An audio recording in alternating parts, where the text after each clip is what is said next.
perished there. Now I must ask you a simple question. Answer it in your heart. Was it really the looking back that caused her to die? Or was it whatever was back there that she could not leave behind, that called to her and caused her to turn and perish? You see, it's not just that some things can be left behind. Some things must be left behind. The road is too rocky, it's too steep and narrow. It's filled with crooks and curves and turns. Some of you came here tonight.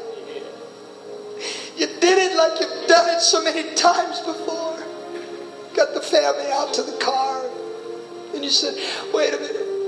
I almost forgot. And you went back inside. I don't know where it was. Maybe beside the bed where you took a nap this afternoon. Or maybe by the kitchen table where you ate a snack this evening. But you reached down and you picked it up. It's almost too heavy now. For it grows day by day. The hurts, the disappointments, the mistakes, the regrets. And you shouldered it up on your shoulder. And you staggered out of the house. Almost too heavy to bear anymore. You went out and you got in the car and you came on over to the house of God. And you staggered in the door and you made your way to the pew and you collapsed on the pew. You shouldered it off and you laid it down. And there it is at your feet right now, that heavy burden, that weight. And for a little while tonight, as they began to sing about that beautiful home far over the sea, you felt for a moment what life just might be like if you could leave it behind. But oh, I'm so afraid that when it's done and the last prayer is prayed, the final amen is spoken, you're going to reach over like you've done so many times before. You're going to shoulder it back up. And crushed beneath its weight, you're going to make your way back out to another week of begging beside Jericho's road, of idly casting nets into a sea, of disappointment, of carrying a water pot alone at noonday, wishing for a friend or someone who cares. But wouldn't it be something tonight? You shouldered it up one more time. But instead of staggering out that way with it, you staggered on down this way. You made your way down to the front of the church. And here, saturated with prayer, you shoved it off right here on the steps. And you lifted teary eyes to God and said, Jesus, I can't carry it anymore. I just can't stand it anymore.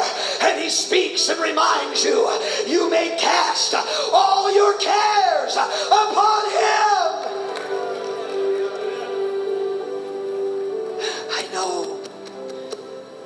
I know it's possible. I know it for two reasons. I know it because when Simon Peter stooped and looked in the tomb, it was grave clothes left behind. And if He can leave death forever behind, He can lift your weight of burden. If He can destroy man's last and greatest enemy and leave them neatly folded as testimony.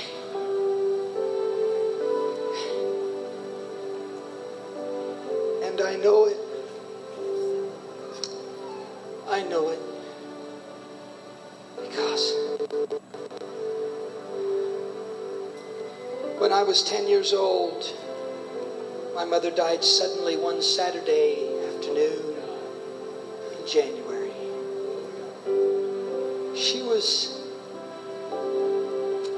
She was measuring the floors in the house, going to put carpet down.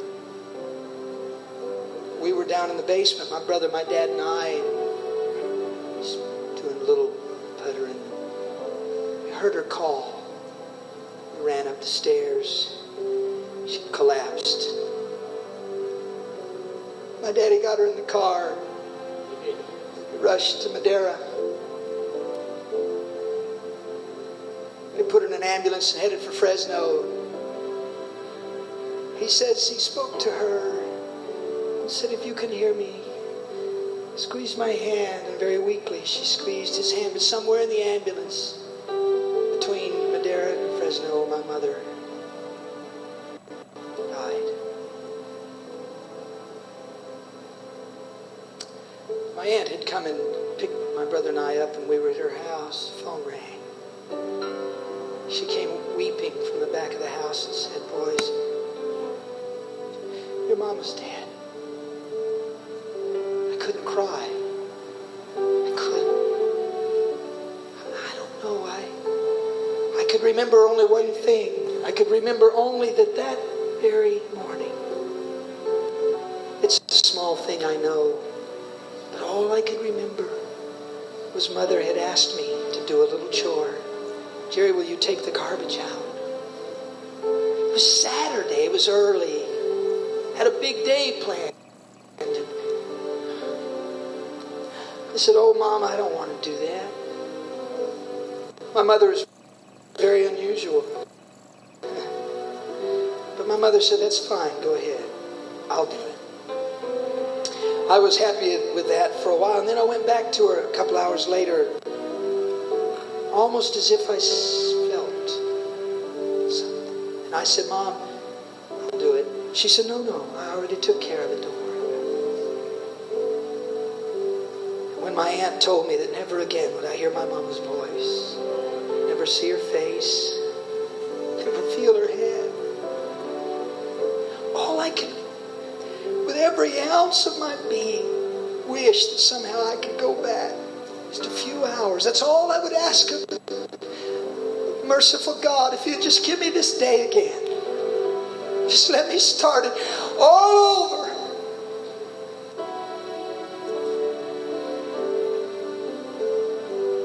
And as a 10-year-old boy, I knew what regret was. What guilt was all about.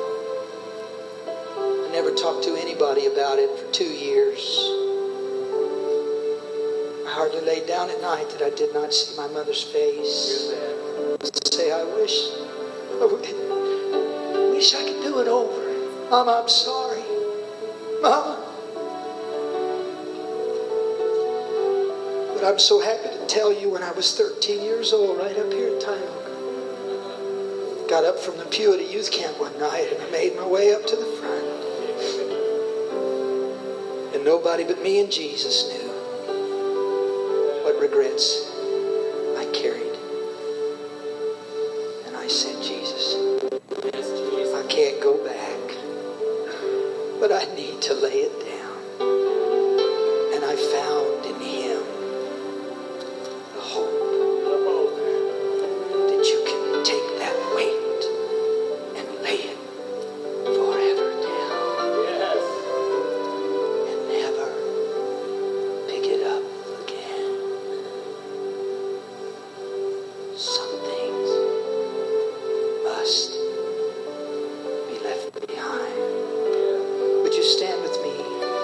Let us bow our heads for a moment as they begin to sing. What weight do you carry? What guilt and regret burden your soul?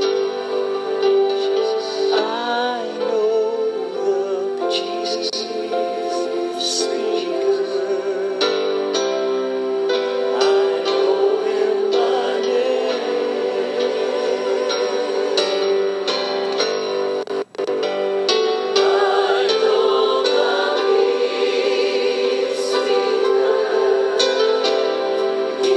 Controls the way.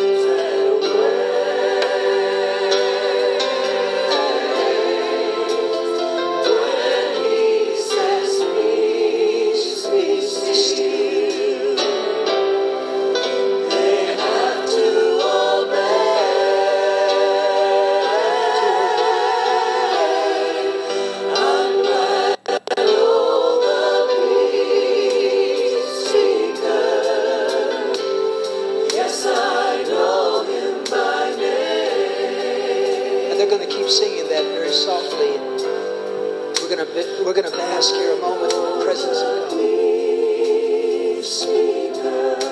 But in my simple message tonight, I'm holding out a hand toward you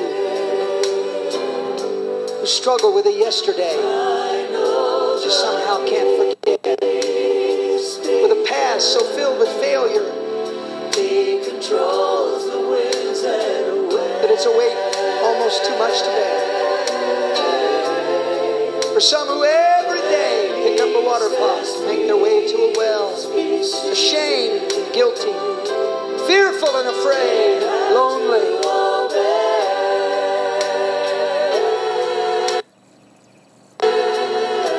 I'm reaching out to those who have so long struggled to try to make it with the strength of their own arm.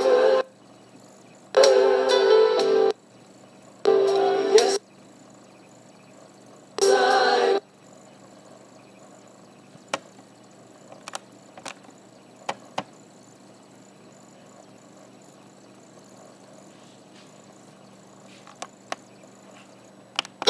Fears rife.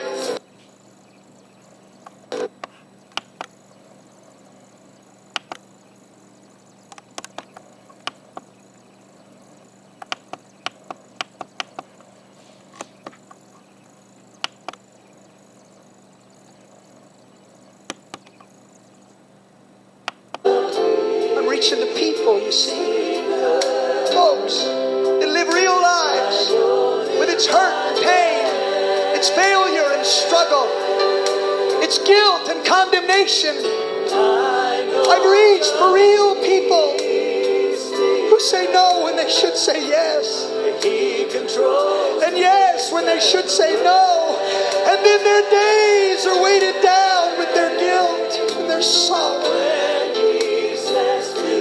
And I'm telling you tonight, you can start all over here now. You can start fresh tonight. I know it's real. I know you can. I know you can lay down regret and guilt and sorrow, pain and anguish and hurt. You can lay it down once and for all.